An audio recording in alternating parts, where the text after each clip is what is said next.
Happy 2026. Happy 2026. We really fucking made it. Still in this bitch. Really. The numbers just keep going up. 2025, bro. And you guys weren't here for that. Well, you were. We just weren't with you. You guys missed out on your guiding, shining light.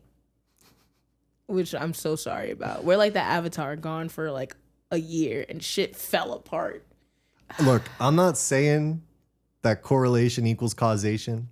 But we stopped dropping episodes and Trump is the president again. Immediately things went to shit. Immediately. That was the last. My bad. Yeah, my fault. I'm sorry. My fault, OG. Do you have any resolutions? Oh shit. Yeah. New Year's resolutions. Quit my fucking job. Have a better one, or possibly just get money for no reason. Please, God, please. That's pretty good. Yeah, get a mirror. I need to get a mirror for my room. That's the biggest one. That's the one that I can achieve. Jake, how about you? What about your New Year's resolutions?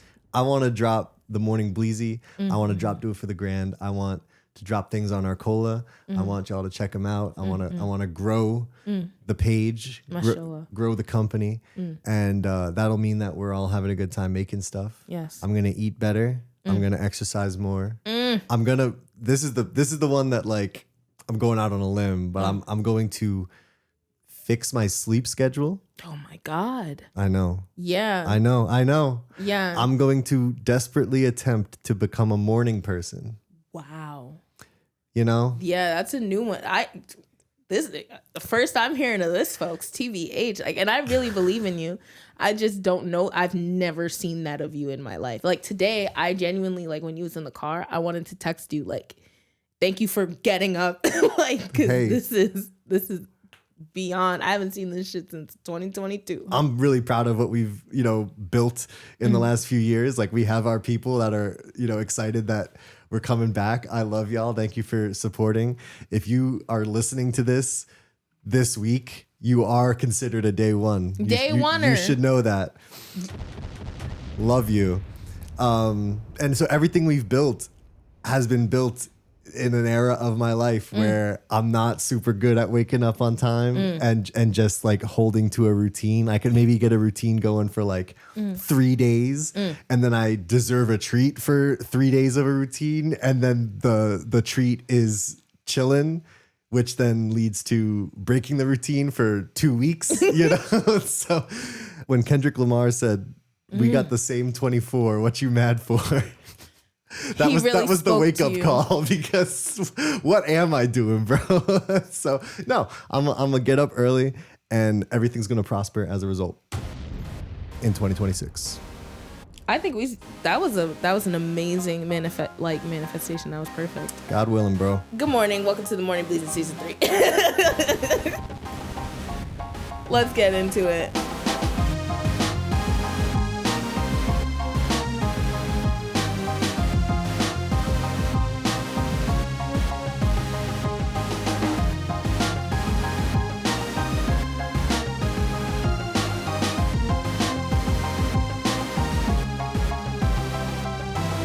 Good morning, netizens and New Yorkers alike. Today is Monday, January 5th, 2026, somehow, and you're listening to The Morning Bleezy. I'm your host, Jake. And I'm your other host, Nia. And welcome back. The Morning Bleezy is a podcast we rolled up just for you on your commute to that whack-ass job that you don't want to go to.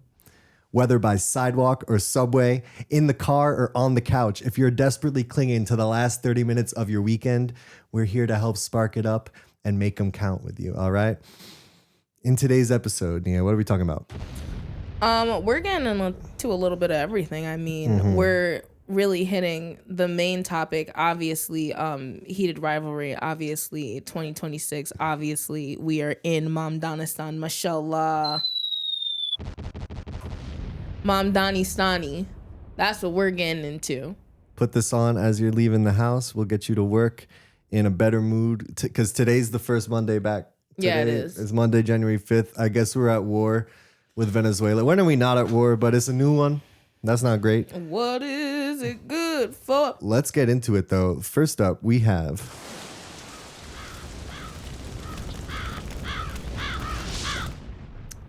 the weather. Weather. Hello. It's January. So true. Okay, so the one thing about January, like the beginning of the year, it's very beautiful outside. Like when you look at it, it's very nice, but when you go outside, it's very bitter cold. So for the past couple of days, I've been going outside and immediately tearing up. And I imagine that looks very bizarre to people.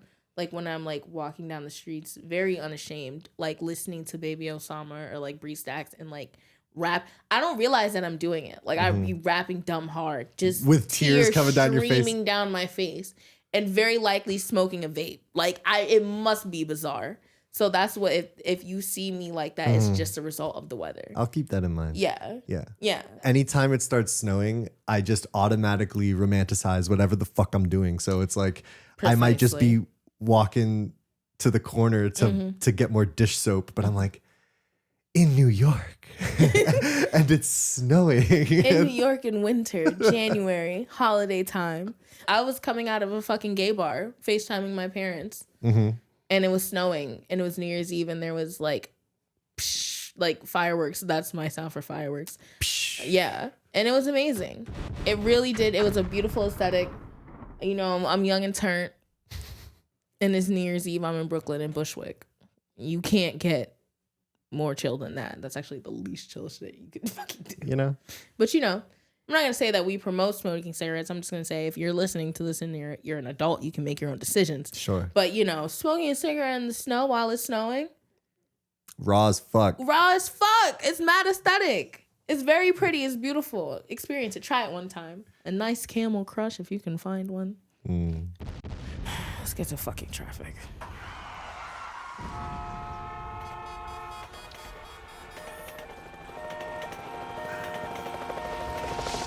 Traffic. All right, y'all. It's 2026. Number one. No, I did not get that shit. No, I don't give a fuck about it. Some of you may recall that when we were last reporting to you about anything in 2024, it was Nia was climbing up the ranks of licensure. You were permitted at one time, were you not? I have a permit. That's the thing about it, bro. And I'm so fucking type B. Like I lost my wallet weeks ago. And I don't give a fuck still. I really don't. I really don't. What else was in the wallet? My permit, like my cards, but you know, who got money? So there's one other traffic thing. Today, as you may recall, us telling you, otherwise you wouldn't know, is Monday, January 5th. That means that yesterday, because we're recording this on Saturday, but yesterday for you, January 4th, the fares went up. Fuck. Is that tomorrow? Yes. Today, as we're recording this on January 3rd, is the last day of 290 in New York. Boo! Boo! Okay, so let me get into this, bro. Again, everybody knows I fucking hate the MTA. I always have, and I'm not seeing a time that is very close to where we are right now of me stopping that. It's a light bomb too. Please stop playing with me. $3 now, $3 for what? You're not getting it. I'm not giving you the money. You be lucky if I don't fucking spit in your face when you look at me. How dare you? And that shit it pisses me off. And then, not only that, so I don't know if you've seen them. You probably have seen them. They're installing new doors. Yeah. They're installing those new fucking doors. I don't give a fuck. I'll kick them fucking doors open. I don't give a fuck. You're going to have to kill me. If you fucking live in New York and you see people that are waiting, they're just standing by the turnstile, just fucking waiting, and you're going in or you're coming out, open the emergency door. The problem is now that we won't even be able to do that because you now have to hold the door for 30 fucking seconds. I had to get off of the train the other day because there was a fucking fire. So now if there's a fire and people start fucking crowding and they want to get out, I have to wait 30 seconds to open the emergency door because you want $3, bitch, $3, die tonight. Right. I mean, look at the fire in, what was that, Switzerland? And yes. On New Year's, like once that shit starts, like, y'all gotta get out. Please stop playing with me. Please never fucking play with people's lives behind no $3 fucking for a subway that you are not going to patrol. You are not going to make sure it's functional. You're not going to do shit with it, but you want more money? Fuck you. And that's what I got to say for traffic. And that's on traffic. And that's on traffic, bitch. It's also the end of the Metro card. They just killed the Metro card the other day. And I haven't used the Metro card in like 3 years. I be hopping that shit. So you're going to miss the Metro card? I don't know. The only reason I'd mention Metro card is because like I began acrylic nails and I need them to pop them off when I'm done with them. That's my main use for Metro cards. What will we do without them? What will we do? Damn. My nails will be on until they pop off. I'm not going to have no nails. And I think that's traffic. That's getting us right into the news, which is that y'all know, and that's the thing, like, you know, we haven't dropped anything since October 2024, at which point the name Zoran Mamdani probably didn't mean too much to most people. I started hearing about him during the summer. Like, niggas was turning up and they were like, Mamdani in the club, bro. Like, he's really with the people. And I don't know, at first, because I was like, let's look at our fucking options, all right? We got, who was it, Sliwa? Yeah, Curtis Sliwa. I don't even know what was happening with that. I didn't get to even see any of what he was saying. All that was pushed to me, every time I looked up his name, it was just people impersonating something that seemed to be a mentally unstable older man. And then who was after that? Cuomo? Cuomo, bro. I'm good off it. We're done. I think we're done. We've tried it. We don't like it. It's really done. Let's give the new guy a chance. He has a beautiful smile and a lovely wife. That's all you need, right? And that's all you need. What did Sliwa say about Cuomo? He was slapping fannies and killing grannies. That's a bar. You got to give it to him. You know what? Just based off of that, because I believe you. If you came up with a rhyme that hard, that's probably very true. For those of you not in the tri-state, Andrew Cuomo, before losing twice in a very embarrassing fashion to the youngest mayor in forever, and such a cutie too. He was the governor of New York, and then he had to resign early from that shit because he was like sexually harassing his aides or whatever, and that's why we have Kathy Hochul at the period that we do, because she stepped in, or like was I don't know how it happened, but like she's like, I gotta take we over. have Kathy now because we had to drop Cuomo over the sexual assault shit, and while being the governor of New York during COVID, reopened all the nursing homes and did some bad policy that did lead to a shit ton of elderly people dying of COVID. And yet it was closer than it should have been, but it wasn't that close at the end of the day. I mean, young people brought it home for Zoran, but Zoran went out and he did outreach in a ton of neighborhoods and a ton of communities and a ton of like niche pockets of New Yorkers. Like he was able to find something in every corner that he could appeal to, but not in like I don't know. I mean, he's a politician. At the end of the day, he's a fucking politician. So we got to keep that in mind. But very much so. I think, and no one wants to be hopeful now because fuck that. But like, you know, it's terrifying. It feels good to have a guy who's at least on the surface trying. And I feel like we're finally understanding what our parents might have been talking about, or like old ass people being like, you know, I feel like I could sit down and have a beer with him because except we wouldn't. Because that's haram.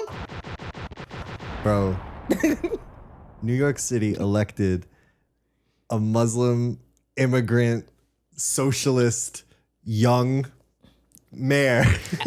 Absolutely. And that's pretty crazy. And it's the fact that he won the Democratic primary back in June which was just like who's gonna be the Democrat on the ticket in November. That should have been the end of Andrew Cuomo, but Cuomo and also all the establishment Democrats, the Chuck Schumers, the Obamas of the world, could not have Zoran be the Democrat guy, even though he was. So on the ballot in November, it was Curtis Sliwa, Republican, Zoran Mamdani, Democrat Party, also Working Families Party. That's just some New York shit. But then Cuomo was still in the race as an independent because this is a theme, and this is a tweet that's been done a million times, couldn't take no for an answer. Bitch. All right, so we got number one, free universal health childcare. Just so that mean like, you know, get these babies into the daycare, mashallah, make sure like somebody. Yeah, without having to pay for that. Yeah. Like, which will free up people, you know, to have more mobility in other parts of their life. Precisely. And bro. it shouldn't be a burden to want to make more New Yorkers. It is genuinely like childcare is damn near rent. Like rent twice, bro. Like we need to do something about that. So inshallah that'll come. Free buses. I wasn't paying for that shit anyway. And just go back and listen to Traffic. Yeah. Do that shit. City run grocery stores. You know, I actually was forced to go on Reddit. And which is like, you know, I hate doing that. I'm so sorry. Because somebody was like, bro, city run grocery store sounds like such a shit idea. Like we're gonna fucking die. It's gonna be awful for the economy. Somebody explain that to me. I don't know why that would be bad. The grocery stores that we have, they're all in one way or another corporations, at best like a family business, but often a corporation and a chain. So like there's like the price it costs them to put the food on the shelves, and then there's the price that they add so that they can make money at the end of the day. But if it's government run, they don't need to have a profit incentive. So like if the goal is just to feed New Yorkers, they can charge less because they don't have to like add markup on the products to keep the lights on. Yeah. Oh. So y'all are just pussies. Why I don't know. Are you mad that people will be fed? It starts from the top. Like Zoran at his inauguration speech was talking about like, we gotta get out of this trench of like rugged individualism and like, what did he say? Like come back to the warmth of collectivism. Yes. Which, you know, people on Twitter can take to be like, look, he's going to make us communist. It's all going to be the same and it's going to be gray slop. But actually, I think it just means looking out for your fucking neighbor, bro. Yeah. Is that a bad thing? Are you arguing that's a bad thing? Listen, a more solid, I feel like this era is very much so like encouraging more solidarity with the people and definitely trying to like encouraging us to like build community so that we can actually figure out what it is that we want and how can we get that from them. Because right now I feel like a lot of we just be screaming and just being like, why the fuck is everything like this? But hopefully in 2026 we will like have just a little bit of ease on our pockets and just like our daily lives, like have a minute to breathe and also an extra $20 to spend. Like, please, bro. Like, it's refreshing to at least see the mayor just outside giving a fuck. Like on the first day that he was the mayor, he went to like a very poorly run housing development and was just hearing out tenants. What's up? Like there's video of him, like, you know, like pulling up the floorboard, like seeing what's up, because like there's like a landlord that owns all these properties and like they have beef with the city, like they owe the city all this money that they're not paying, and then also they're turning around and fucking over their tenants. But Zoran's able to use the position that the city has in this beef with this landlord to actually put pressure on them in a way that's beneficial to the tenants.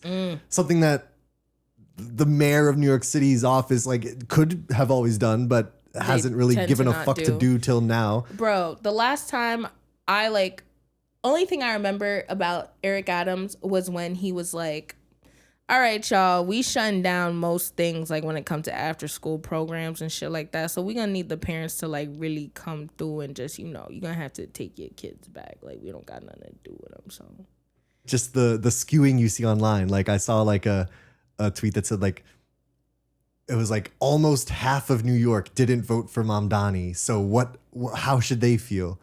That means how you feel? I mean, you lost. You're saying over half of them voted for him? Take the L. You know what I mean? Just take the L on the chin and walk away. And just like anytime that there's like a post about Zoran does this, Zoran says this. The comments are all like, good luck, New York. Y'all gonna get what you voted for. Bitch, I know you live in Nashville. You're not even from here. At best. She doesn't even go here. Yeah. You're talking about, mind your fucking business. Eat your goddamn corn, okay? They'll be like, how many times have you seen a post that's just literally video of 9/11 and they're like, 25 years later, I can't believe they elected a Muslim. That's just racist. This is just racist. This is a city of many, to make many that colors. Connection and then expect the room to agree with you is crazy. Is insane, especially knowing like the demographics of New York City in 2025. Who here is gonna, bro?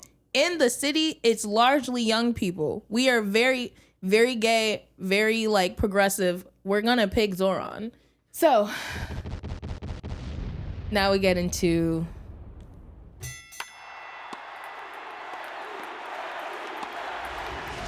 sports.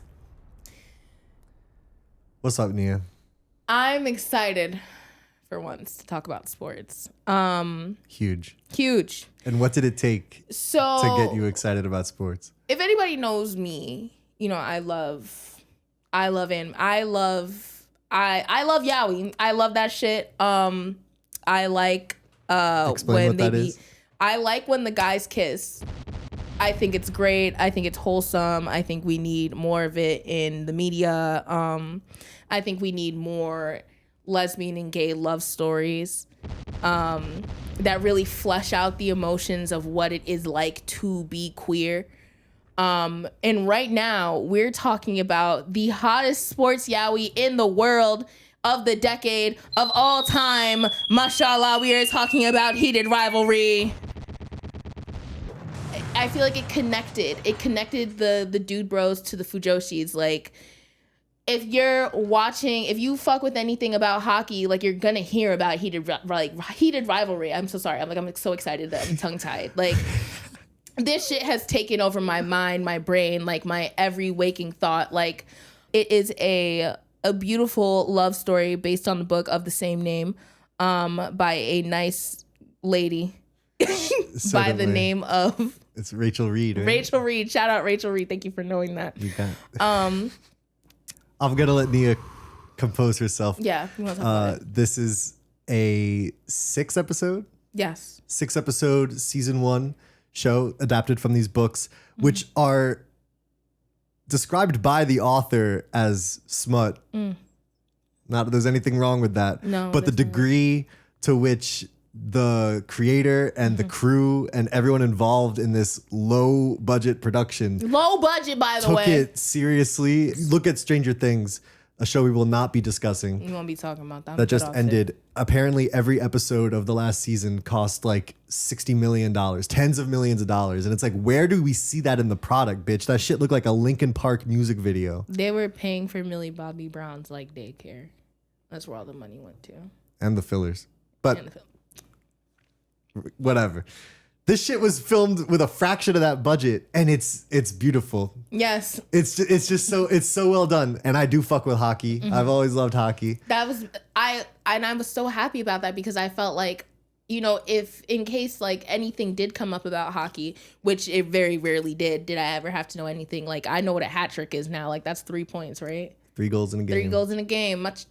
Look, I wouldn't have known that had I not watched this amazing hockey yaoi. Bridges are being built. My biggest thing is like, I'm just so happy with casting. Like, whoever chose those two, you chose like you was really thinking. You said, you were tapped into what the people needed. Because so very often, and this is where I usually this is why this shit means so much to me, man. Is because like I have always been a fandom girl. I've always loved fan fiction. I've always loved fan art. I've always loved all of it. And the way that these books are written, obviously we know, like, it is said that she wrote a lot of Stucky fan fiction, which is Steve Rogers and Bucky Barnes from the, MCU universe. Lovely. She wrote that, and that kind of like, you kind of feel the fan fiction feeling in the book. And something that you very rarely get as a person that indulges in fan fiction is to actually like feel like what you're reading to actually get that feeling of like this enchanting feeling, like this very like fantasy filled feeling, for it to actually translate like onto like to like visually to like get it on screen is just so hard. And I think that the minds that were put together to create this, like it was really just like the perfect team, because you have Jacob Tierney, you have Rachel Reed, you have these two amazing actors with this amazing chemistry. I mean, we got Sato Sugu in this bitch. Like that is very Gego, like that's very Gego coded, that's very Sasunaru coded. Like it is very like yin and yang. Like I feel just so this shit means so much to me because I feel genuinely blessed to watch something that I know that I've always felt actually get to be portrayed like on screen by two actors that are fan-fucking-tastic. The central conceit of this show, because I think we've praised it a lot, we've described it around the edges, but if you're not aware yet, like the core of it is like, what if the two like superstars hockey of players. The NHL, it's Major League Hockey in the show, but like the star of the Montreal Canadiens and the star of the Boston Bruins were fucking behind the scenes the whole time. Their whole career, from their rookie season, they start winning cups. They're on the face of all these billboards. They're brand ambassadors for all this stuff. And they hate each other publicly. Like they have this antagonistic. It's a heated rivalry. It sure is fucking heated. Segue into some spoilers now. Yeah. If you haven't seen it, you should fucking watch it. Absolutely. It's a Crave original, which is a Canada thing, which means you can get it on HBO. Yes. Here. Yes. I recommend. You can watch the whole thing in 5 hours, 6 hours. 5-6 hours. Yeah. Watch it alone. I would not recommend watching it with any member of your family. For sure. Maybe a close friend, like a very, very close friend. I don't know how that would, if you're cool like that. If you haven't watched it, thank you for watching our pod. We'll be back in 2 weeks. I love you. And if you have watched it, now we're going to argue about it. Facts. And I hope you're ready, because I'm going to get loud. I'm going to get very opinionated. The feelings that I got from the first 2 episodes made me genuinely feel like I was witnessing like these two very bright stars like coming together and like like this beautiful, almost tangible feeling between them. I just thought it's beautiful. Bro, why the fuck? First of all, I don't give a fuck about Scott Hunter. I knew that nigga was gay in the second episode. It was either the first or the second episode when Elias skated by Shane and said his fucking room number. I was like, Elias bugging out right now because you said that dumb loud. Like that's very obviously a room number. And Scott was like, what he said? That sounded like a room number. Just letting you know, I'm right next to him. Gay stare. Why is it that Scott Hunter comes in, I guess he's just jogging around, people are on the radio talking about, and it's fuck Scott Hunter, he's so old, blah, blah, blah. He goes into this fuck ass coffee shop, Strawberry, which would never be in New York. That shit pissed me off. That was the first thing that pissed me off. Second thing that pissed me off, we have Kip. Dumbass name. And he's sitting behind that fucking counter with an art history book. No, like, description of who might be in it or what type of art. It just says art history, and he's holding it very tightly, and he's sleep behind the shit. Third of all, that fuck ass smoothie. You can get the Blue Moon over Brooklyn, but what? I like to put a little extra banana in it. But I don't. It just felt like that episode, and I feel like this was a yaoi failure. This definitely felt like a fan fiction that failed to reach the heights that the first 2 episodes did. And I felt offended by it because I was like, why would you show me the moon and the stars linking and just truly the sun coming into one small point, everything coming together, the third impact, and then you showed me this bullshit. It just felt so blah, so fucking lackluster. The only time that I felt anything was when Shane or Elia was on screen. That can't be. That's like 5 seconds of the episode. The whole problem that they have is because Scott is older and he do not want to come out. And it's very hard, obviously. Like, coming out is not fucking easy for everybody. And especially now when you're a fucking hockey player, I don't know what they do. They probably won't fuck with you if you come out as gay and you've been on that team for a long ass time. And it's scary. It's fucking scary. And you got this gay ass man that's very openly gay, and he has a loving support system that will always be like, and fuck, do whatever it is that you need to do, live your truth. Like, we will always have your back. And then you not having that, I understand, it's very romantic for them to come together and stuff like that, but it just didn't feel good. He fucking addict wifed him. He was like, I really fuck with you and I really care about you in that cryptic ass, demonic ass speech that he gave. Can I get really intense right now? No, you fucking can't, actually. You're terrifying me. Like, back the fuck up. And, it just didn't feel natural. It felt very forced. And I just wish, maybe was it an issue with casting? Was it an issue with the script? Was it an issue, like, what was it? I just felt like, it almost felt like not even the crew was really there, like, the whole time. Like, it didn't even have the same energy as the other ones. Like, you sound like such a hater. I have to interject. You just sound like so mad at like at like a pretty chill meet cute situation. That was not. I know the pretenses of it are a little corny. Like I saw that the reason the juice, like the whatever, what is it? The smoothie? Yeah, the smoothies were looking smoothie. They were looking runny as fuck because watery and half filled. Because they dead ass like didn't have the budget to keep them cold for continuity. Like, so they were just pouring some shit in a cup and that's what it had to be. It didn't take me out of it. Like, really? Scott Hunter actor Francois Arnaud was the number one like name on the credits. Like, even like episodes 1 and 2, like even the ones that he's not like a heavy player in, like every time the credits roll on this whole show, it's always his name first because like he's the most established actor in Canada world. And, the other guys were new. So even though it's like their show, like, they were always coming after him on the credits, maybe on the call sheet. And so him taking that like veteran role, like into the real world of like defending them from, attacks in the press or the fucking I Love LA guy, Jordan Firstman, saying that's not how, that's not how real shit. All right, so then turn off the fucking TV, bitch. Yeah. He's like, well, maybe, closeted hockey players are going to fuck different than sceney LA gays, whatever he said. Him like taking that. Let's call him a slur. Yeah. Just call him a fucking slur. No, it was very tastefully done.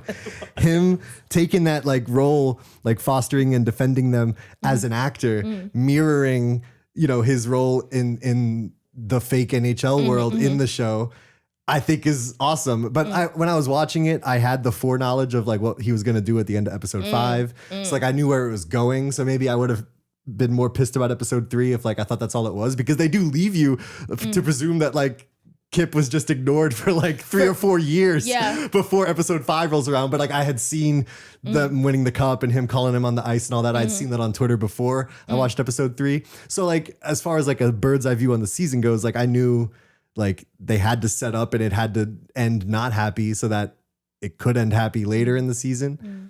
But, I'm not saying the shit wasn't corny, but like I liked the role he was playing. I like him more than Kip, but I didn't think Kip was bad. I don't know. No. I genuinely, my problem isn't with the story itself. Like Scott Hunter falling in love with a barista.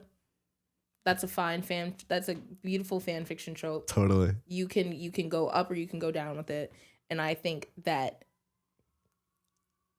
the chemistry was so off that it pulled me, because do not give me filet mignon and then hand me a peanut butter and jelly, because then the peanut butter and jelly is going to taste like absolute dog shit. You know what I mean? Even though it is a regular peanut butter. And I know that sounds very intense. Well, what would you like? You want them to like flirt like better? I wanted them to flirt better because first of all,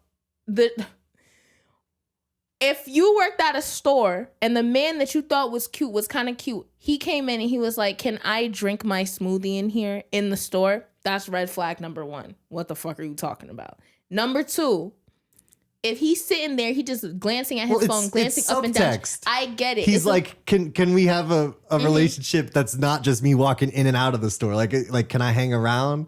Like, they're feeling each other out because they can't just be like, "Are you gay?" Like. Understand. And see, Francois' portrayal of Scott it did feel lightly serial killery. Like, I just can't get behind it. I must stand on it that the chemistry was just so off that it killed it. It's like a different dynamic, like, because Shane and Ilya are both, like, they meet as they're starting their careers, but, like, it's never, like... And they both secretly gay. So they're both coming from a space where it's like, yeah. But it's never in question that they're both going to be fucking rich as fuck with a nice apartment and, like, access to whatever they want. So, like, whatever they do with each other or, like, how their relationship gives and takes, like, it's from a even playing field of, like, access and class status and stuff. Scott Hunter is super rich and has his apartment, but Kip is, like, you know, working at the Jamba Juice and, like, trying to get another job and stuff. And you know, when Scott Hunter takes him to his crib, he's like, oh, holy shit. Like there's like I think the serial killer aspect could come from, like, the fact that it kind of feels like he's like I pick you, like I will bring you into this world, like gay shit aside, just like you want to hang with like a fucking major league athlete, like this is my world. He's like kidnapping him into the closet. Yeah. High key, like entrapping him in that damn house. When Kip's the one who is out, and is in every other way other than trying to keep the secret for Scott. He's free. He's for able real. to do all that shit. So like he's putting him back in that box, like you said. So when you sent me a 4-minute voice note the other day about this, you also pointed out that it was maybe strange that Kip had to watch the last speech from the bar, because I was like, you know what, maybe Nia, you're just too used to like, and they kissed and it was really hot. But I'm like, no, why the fuck was that nigga sitting at the bar? You couldn't invite him. You told him to come down on the ice and kiss him. Especially because like Scott's character was supposed to be like him getting over that hump and wanting him around openly. So like, why is he not there? Who did you bring instead? Nobody. No one. Bring your like, and that's what I'm talking about. Is again, you can't. Maybe it's supposed to symbolize like not being able to like leave bad habits, because he was picking that nigga up in the alley. Yeah. Remember that? Yeah. Remember that? And I can't. I really can't. Like, I get it, and thank you for like helping me like simmer down enough to like understand what they were trying to do. Like I was like, oh yeah, they the game changers, sure. Like they have to fucking kiss on screen so that these two niggas can see that it's okay. But I'm like, okay, yeah, like he probably is gonna be kind of weird, like kind of socially awkward, because if you're not talking to nobody, like all you talk to is niggas like in the locker room, and it may be a couple people just to make it seem like you're not gay for real. And it's like, yeah, you probably would be fucking weird. Your home is low-key sterile and blue and shit like that. Like, you know, we worked on TV shows together, like real TV shows together. And like when you have like, you know, numbers like 12 through 30 on the call sheet for the season, like they pop up here and here and there. So you got like 4 actors that are like Kip's world, you know, like you got his main bestie, you got the other guy at the bar, you got the bartender. Those are Kip's. Those are his gang. Yeah. And so like you want to like pay those characters off at the end of the season. Like they wouldn't all, I guess they could have all been watching at the bar with Kip there. Certainly. Well, they were all like watching at the bar with Kip there. No, like I said that poorly, but like if Kip was with Scott and they were just alone at the bar watching, I guess it would have been as effective. So I'm not trying to defend what they did, but. Because it's not even like this was, I'm not going to say that this was terrible, horrible, everybody killed themselves, right? Sure. I'm going to say that this was average. I get paid $25 an hour, so I do my job like I get paid $25 an hour, and so did you. And these 2 niggas was working in the restaurants, and rent was due. Rent was fucking due, and they said, we're gonna kiss, and we're gonna make it hot. And we're gonna make sure that these bitches come back every single week, every Friday. Every Friday, I would put my phone on Do Not Disturb, because I was like, it's heated, feezy, freezy. Like, everybody shut the fuck up. Don't talk to me. Just for them. And so maybe it's the hunger. Maybe it's the hunger. We got a lovely Texan boy that's slinging appetizers. We got a Canadian boy that's also slinging appetizers. Everybody telling him he should be a fucking model. And niggas is like, yeah, we's hungry. Like, we really not shooting at nothing. Give them a fucking chance, and they did it. Maybe Francois need to take a break, much like Scott Hunter. Maybe he's the perfect Scott Hunter. I don't know what Kip needs to do. I'm not going to say anything about that man, because I'm going to be like, honestly, I don't think I have anything nice to say, and I don't want to say it because it's not fair. Like, you really didn't do anything. Like, you just did your job, and that's okay. Like, and I feel like that's how we should end it, because this is the nicest I'm going to get. Hell yeah. Tell me if I'm fucking crazy. Let me know if I'm a bitch, because it could be that. It could be me. It could just be me. I didn't mean that was supposed to be an explosion. I wasn't supposed to be like, No. yeah, you a bitch. No, Yeah. I was trying No, it's real. Keep that shit in. Because it could be. It could be that I'm just like, you know, I intake lots of yaoi every single day for like the past how many years? Like maybe 5 to 6. Not even, that's a lie.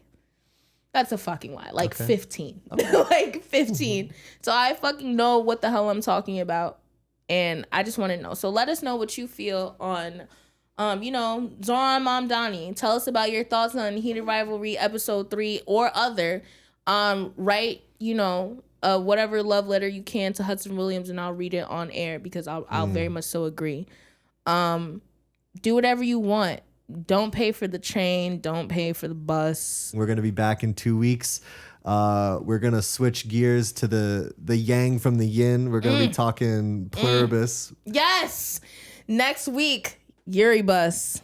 Not only Yuri bus, but other toxic Yuri.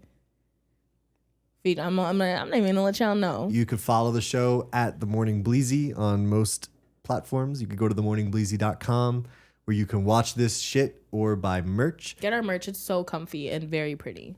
Just follow the show if you're listening to Spotify or Apple. Spotify. SoundCloud was getting a little pricey, so you're all gonna have to blow us up for us to go back on SoundCloud. But facts. You know, it is what it is. This is on YouTube too, so love that. Excuse me. We'll see you in 2 weeks.